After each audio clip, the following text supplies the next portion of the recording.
Thanks, Matt, for the opportunity. Thank you all for being here today. You know, my introduction to wealth management, unfortunately, was not the best. When I was a kid, my parents made what turned out to be a bad investment decision, and in doing so, they wiped out our life savings.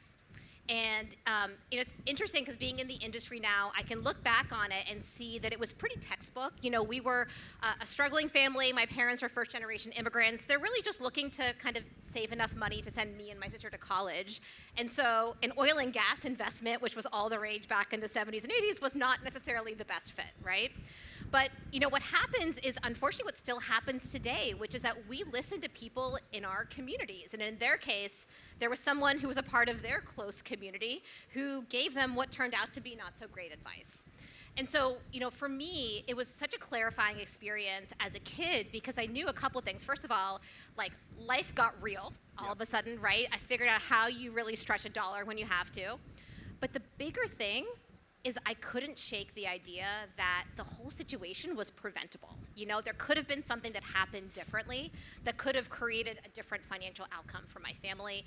And, you know, as I got older, as I learned more about wealth management, I realized there actually is a science to achieving financial security. There is a cheat code, and it's called financial planning, and we just don't have access to it across every corner of this country. And so just this concept of, you know, enabling personalized, holistic advice to all who need it, that kind of became my life's work, and it's part of why I do what I do every day. Yeah.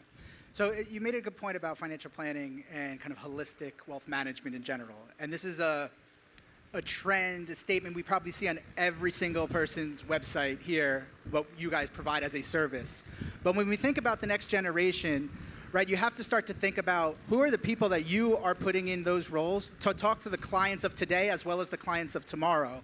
And so when we start to think about these trends, right, another big theme that comes up, the great wealth transfer. And it's this thing that people think about that one day we're just going to say, oh, the transfer happened. And that's not the case. And so it's projected by some research, $84 to $114 trillion over the next several decades will be transferred over. But you actually have a different viewpoint than most people, which is where that transfer is actually occurring and some of the trends we're seeing. Can you talk a little bit about that? Yeah, happy to. So I don't know about you, but when I hear things like client of the future, I initially think like Blade Runner 2048, you know, like futuristic, purple hair, the whole thing. But if you look at some of the trends and you actually map out what's going to happen, in the next 10 years, for example, you are going to see significant wealth change hands, but it's largely going to be from one boomer spouse to the other. And with demographics and longevity trends being what they are, in many cases, it's going to be to an older woman. So the client of the future, it's like less golden goose, more golden girls is the way to think about it.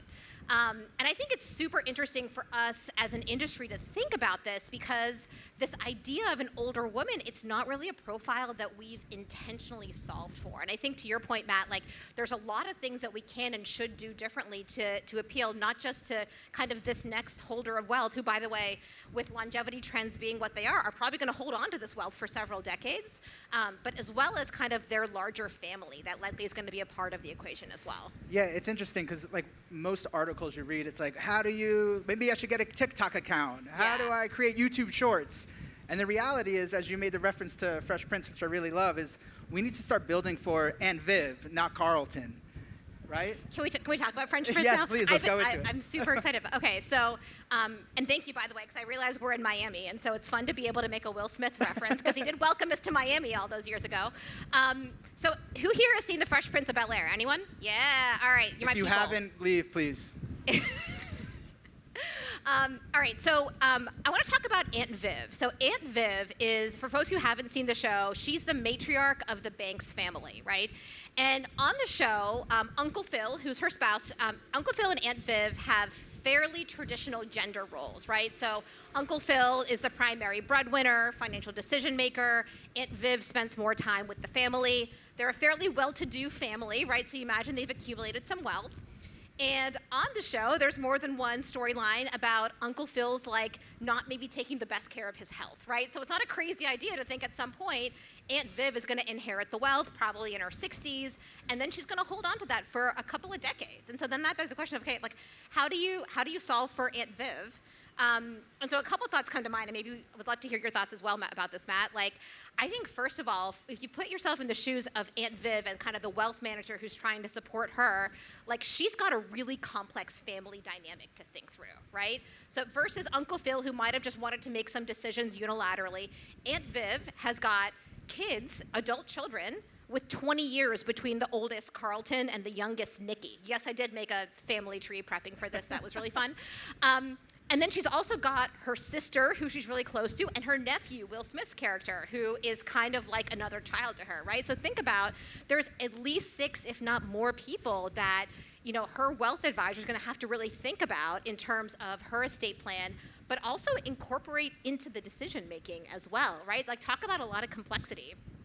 I think another thing about Aunt Viv is, you know, she is going to want to have a quarterback for her financial life. You know, she's someone who knows that taking care of your financial health is important, but she doesn't get a lot of joy out of it, right? So she's going to want to have someone who, you know, can help her with her charitable pursuits, or maybe take out a securities-backed loan so she can treat her family to the vacation of a lifetime, right? She's going to want to have one person who can manage all these different aspects of her financial life, which again, might not have been the case with Uncle Phil.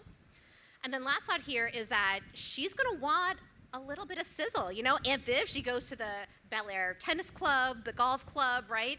She's gonna want something that she can talk to her friends about, right? Whether it's, you know, a cool private equity investment that her advisor got her access to, or maybe it's like a unique, like custom structured note that her advisor made, right? Something like that that feels special for her, that gives her something to talk about within her circle. Yeah, so you just described a scenario when I hear it, and probably folks in the audience hear it, is more specialization, a different array of non-traditional products, and serving more people. That's right. And so the next big conundrum that we talk about in this industry is the age of, or the average age of the wealth manager, right? And I think it was projected that there's going to be a shortage of 100,000 advisors over the next decade. And when we were talking about this just at the hotel before, you know, I see that and I think immediately, oh my God, doomsday's coming, right? We don't have enough people in this industry. But you actually had an interesting point, which is it's actually a positive thing because there's more demand, meaning more people actually are looking and seeking financial advice than there is supply. Can you talk a little bit about that? Yeah, absolutely. So if you look at any of the studies out there, the demand for advice continues to be really, really strong, right? So you're continuing to see more and more people raise their hand and say, hey, yes, I need some financial advice. And in particular, they have a preference for the help of a trusted professional, whether that be a financial advisor or a wealth manager. They want a person who they can work with, and they're preferring that even over a digital experience, which I'll be honest, like 10 years ago, I'm not sure I would have thought that would be the case. But if you look at consumer preferences, it actually continues to be for a human-led version of advice. And so what we see happening over the next, call it decade or two, is that demand is going to continue to grow. The willingness to pay is continuing to grow, but the supply of advisors is going to stay relatively flat, right? And part of that is that, you know, we're going to continue to see the retirement of financial advisors, and we are definitely bringing new advisors and wealth managers into the ecosystem, but not at a fast enough clip to be able to offset it. So you see the population of advisors staying relatively flat, demand going up. What do you think we could do to kind of change the, let's call it, on-ramps into the industry? Yeah. Well, let me maybe first ask a provocative question, Matt. Yeah, like, sure. I think it's fair asking, like, is this a problem? Right? So, like, is it a problem for us to have demand outpacing supply? In most industries, that's a great thing, right? It means that you have pricing power, and it means that, you know, we can keep coming to South Beach for events, right? I think the reality, though, I personally believe that it is actually a challenge that we need to address, and it's because I think when advice is delivered through a person, there's a greater ability for that advice to be able to connect to someone and actually drive the outcomes that they want, right? Like, wealth management is straightforward whenever everything is going as planned. it's in times like the last couple of months that we've had where it's been incredibly volatile, or when things are really challenging in your personal life. Those are when people tend to make short-sighted decisions that in the end cost them in their ability to reach their goals. And to me, that is the true need for why we need to have more financial advisors and professionals out there, is because that's really what's going to be necessary for end clients to be able to achieve their goals. And so okay, AI is not going to disrupt us? So I love AI. I think AI is going to be transformative, but I still think that there are going to be advisors. Maybe do you want to hover on that for a second? Should we talk about that? Yeah, I'd love to rip. So it's interesting, right? When we think about AI, and we were talking earlier, I look at it as, and maybe I'm just trying to be positive in this, but I look at it as creating super advisors or superhumans. How many people have used ChatGPT? How many people use it personally? How many people use it professionally? Right? So when you start to think about just productivity goes up, right? Well, what does that mean? And I think the industry at whole, we look at it as it's either fully on one side or, again, doomsday on the other. And the truth is, as you pointed out, some of these key trends, we almost need AI. We need to be more productive professionals. We need to train younger professionals who lack the real world experience to really understand how to operate in this business so that they could grow. And guess what? They have a computer or an AI agent, as you were describing. So talk a little bit more about what you see the vision of kind of the future. And to set the stage, I had asked, what do you think about, the Kitsis FinTech map? And, for as long as I've been in the industry, it's like, I don't know if my eyes are getting worse or the screen's getting, wider, but there is just several amount of companies, many of them that are here, that are growing on that list. And I had said, do you think that actually shrinks over the next decade due to AI? And you had an interesting take on that. Yeah, so, and the punchline is I actually think it's going to get bigger and more specialized in some areas. So specifically, the way I see it, we're going to have a series of AI agents in the future that are all going to be able to kind of supercharge an advisor, kind of like you described, Matt, right? So imagine AI that kind of looks and talks similar to an advisor, has kind of a requisite level of expertise, and maybe even some additional expertise in areas where they want to grow, right? So let's say that you're an advisor, maybe you don't know a ton about estate planning, right? Maybe there's an estate planning agent that can augment you and engage in a more direct way with your clients, have some robust conversations, and really help you to kind of grow, supercharge, and scale your business. I think that's the likely future that we're stepping into. And I think in order to do that, getting back to your question about the fintech map, I think there's going to be some categories of fintechs that actually shrink a little bit, where you're going to see kind of more maturity and probably less choice. But I do think in this AI space, we're going to see a lot more new ventures, and specifically in those different specialist areas, right? Someone's going to create the alternative kind of agent. Someone's going to create the banking agent that's AI driven, right? That's kind of where I see some opportunity. So with all those trends, how do we actually recruit and, more importantly, retain younger generations so that, again, you could future-proof your firm? Yeah, it's a great question. I do want to acknowledge, I feel like we've done some stuff in the last 10 years that I think is a great start. So maybe by show of hands, who here went to school for wealth management or financial planning or investments, anything, anyone? Yeah, there's 5 hands raised. Not many of us, right? Myself included, by the way, right? And part of the reason why, it wasn't a thing. I couldn't go to college for financial planning. It's a different world now, right? There's over 170 accredited financial planning programs across the country. You see there's thousands of new CFPs that are minted every single year. So we have infrastructure now in place that is actually pretty effective at training and recruiting the next generation of advisors. I think the big thing we need to figure out now is how do we take that new talent and how do we launch it in a way that actually helps us to solve this advisor challenge that you talked about, of there being a shortage of 100,000 advisors. And I think a big part of it is going to be folks like ourselves getting together and committing to bringing on some of this new talent, giving them real life, real world experience, and setting them up for a career in wealth management. Yeah, I heard this from a couple of folks actually in Huntington Beach last year, which is there is a conundrum because there's as you mentioned, we're doing a better job marketing the profession. which then leads to people coming in. And everyone in younger generations are enamored with the entrepreneurial journey and the fact that it looks really cool on Instagram. But the truth is, as I've heard from many people who have been in this industry for a few decades, it's like, well, I can't really put that 22-year-old in front of a client, because how is this 55-year-old retiree who's ultra wealthy going to listen to a 22-year-old's advice? It's just not going to work. And so on the flip side of that, you have younger generations coming into the space, eager to come in, but then you have older generations that say, hey, kind of wait your turn. And so what you're doing at LPL is a bit different in terms of, one, the type of criteria you're looking to recruit and bring on, but also the type of service model you guys are offering to expose this next generation. Can you share a little bit more about that? Yeah, absolutely. So look, at LPL, we are a firm believer in the entrepreneurial model of advice. We love the idea of kind of advisors running small businesses where they can deliver advice on their terms, and we love being a platform that helps supports advisors there.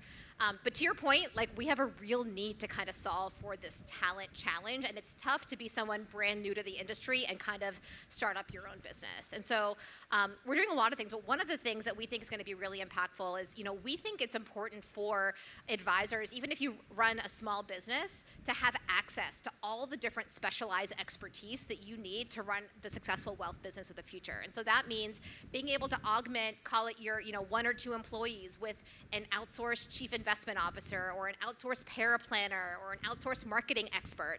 And to do that, we've launched a series of business solutions at LPL where advisors can take advantage of kind of the outsourced support that we provide. And for us, it's obviously great for our advisors and helping to make them kind of continue to evolve and be competitive in the marketplace. But it's also really great from a talent perspective, right? So in the last few years, we've hired over 80 financial planning professionals, financial planners, estate planners, tax planners. We've hired close to 100 of our kind of in-house employee advisors, training, getting them acclimated to delivering wealth management. Near term, it's helping us to serve advisors better, but longer term, it actually becomes a career path for them, right? Where they can then continue to evolve and grow their careers and hopefully lean into an entrepreneurial model of advice. And that's what we see as the future. So I'm sure probably many people in here don't have the budgets of LPL. So what practical steps would you say to kind of engage the next generation, or maybe people that had just recently got their designation? How can folks in the audience learn how to kind of start to build their workforce better? Yeah. I'll share something tactical that I heard that I think is actually pretty great kind of for the next gen in general, because I think definitely there might be people in your network who you know of but maybe aren't ready for kind of that next step, or even there could be like the next gen of your clients who are thinking about, who maybe don't quite have enough wealth to be your client but are thinking about kind of someone you want to build a relationship with. Offer your expertise and time, right? Offer kind of, hey, anytime you want to talk to me, we'll spend 30 minutes. I want to hear about your career. I want to kind of provide some perspective. Or if you have questions about your financial life, questions about your student loans, questions about your mortgage, creating just your availability to spend time with them, I think is really meaningful. Just a reminder too, we have Slido, so if you have any questions, feel free. We're going to take them as they go. If they pop up, we could get the questions up here. Shifting gears a bit. So when we think about, we have an aging workforce, we have a great wealth transfer, we have AI, where, TikTok, the communications platforms, there's no shortage of them, right? But yet we talk about growth. And, it's one of the biggest buzzwords in the industry, right? And I think people are looking at it in many different strategies, right? You could get really savvy and kind of take like more of a marketing and creator model where you're just everywhere or trying to be everywhere in the hopes that that will bring in new clients. Or you could take a more strategic role where you're maybe buying books of businesses, or you're hiring folks, or you're taking strategic capital, what have you. When you think about next generation, or then let's call it the next decade of the wealth management profession, where do you see the shifts, and what is that going to do to kind of the firms of the future? Yeah. Well, I'd say big picture, I think about this as having an abundance mindset as it relates to growth, right? We talked about how big picture, there's such an increasing demand for advice. So there's plenty of folks out there who really would benefit from working with a trusted financial professional. They just haven't gotten around to it for whatever reason, right? So I think definitely honing in on customer acquisition strategies are really important. I also think, though, it's important in the spirit of like future proof, right? You got to future proof your set of capabilities, right? Deliver the way that you'd want to deliver to Aunt Viv. Make sure that you can offer all those different kind of services and you're able to engage with clients in that way. One of the biggest ways to support the growth of your business is actually just to not lose clients, right? Like that's actually the first thing you've got to do. And in many cases, clients will switch from one advisor to the other because of what's believed to be a shortfall in their capability set or their offering set. So that would be one piece of advice is like really think about kind of what your offering set is, what you offer to clients, and how to kind of have that be at kind of the utmost competitiveness for where the industry is heading. I think as it relates to inorganic growth, I think that's definitely, I see an opportunity there as well. In general, there's a huge consolidation happening right now in wealth management where there's a lot more that you can do the more scale that you have, right? And so I think that's a natural thing for folks to be thinking about, especially as there's also this succession challenge where with a lot of advisors taking a step back, looking to take chips off the table and considering kind of what their next journey looks like, wanting to hand off their client relationships to a trusted professional. The thing that I would just be thoughtful about there is kind of, you know, what your source of capital is and what their motivations and incentives are. Again, at LPL, we're firmly committed to an entrepreneurial model of advice. And so when we support families and entrepreneurs like this, we do it with a mindset so that the next generation is well positioned to deliver in that model. And I wish I could say that everyone thinks like that in our industry. They do not. So definitely a ton of opportunity there. Just be thoughtful about who you're working with. Do you anticipate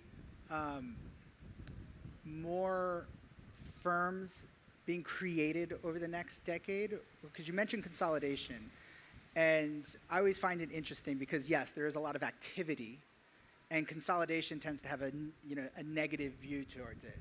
But yet, there's firms popping up every day, and I speak to a younger generation of advisors, mostly that attend these events, and are very bullish on the space and want to hang their own shingle. So how do you see that taking shape, and how do you think about someone from LPL standpoint where you're, obviously the business model is to get more people on the platform, and so how do you think about that where RAA is a growing trend, individual firms being started, but yet consolidation and a lot of M&A activity. Like, where does that shake out?